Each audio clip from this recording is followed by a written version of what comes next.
گاهی تجربه های خارج از سوئد هم بخشی از زندگی ماست.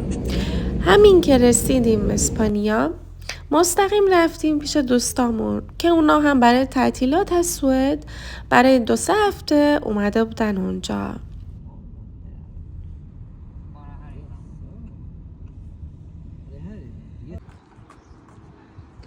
خیلی کوچه های تنگ و اصلا خیلی ساکت و آروم. همه میتونن ماشیناشون رو مجانی این ورا پارک کنن. اصلا هیچ پولی هم داده نمیشه. خیلی اینجا نسبت به سوئد خصوصا استکهلم ارزونه خداییش. هنوز 1 ساعت هم از ورودمون به هتل نگذشته بود که الن فقط دنبال آب بود و استخر دریا. ما هم از بالکن اتاقمون محو تماشای دریا بودیم. با اینکه آب استخر هتل اصلا گرم نبود ولی برای الن اصلا مهم نبود. الن در آفتاب میگیره. اوف تماشا خوب شد. برو حالا. آش باربی داره راه میره. خانم باربی داره راه میره. مادمازل نازت من بخورم خانم من.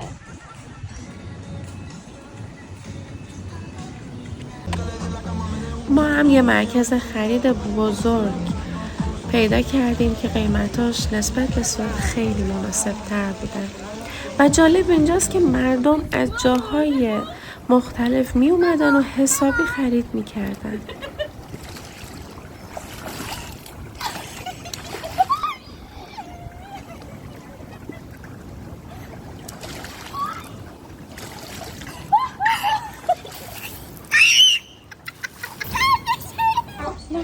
من و الن مثل همیشه فرصت رو از دست ندادیم و رفتیم اتاق خوشگلاسیون.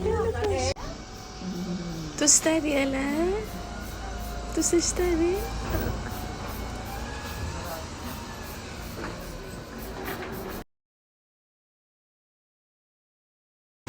دلیل این که لباس تنشه اینه که سرده. نگاه نکنید به هوا ولی به مردم اینجا که همه راحتن ولی سرده. کجایی الان؟ همین که آب انقدر تمیزه ها به خدا خیلی خوبه. خداییش خیلی تمیزه.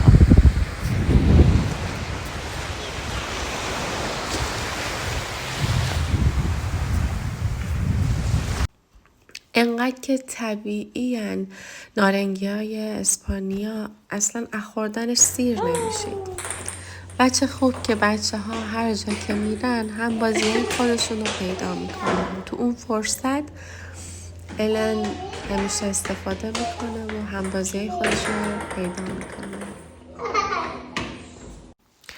در نهایت این 3 روز برای ما ترکیبی بود از دیدن دوستان، تغییر فضا، تجربه های جدید و کلی بازی و شادی برای الن. حتی خارج از سوئد هم این لحظه ها بخشی از زندگی ما هستند. همراه ما باشید. سابسکرایب، لایک، کامنت بذارید. نظرتون رو به هم بگین. دوستتون دارم.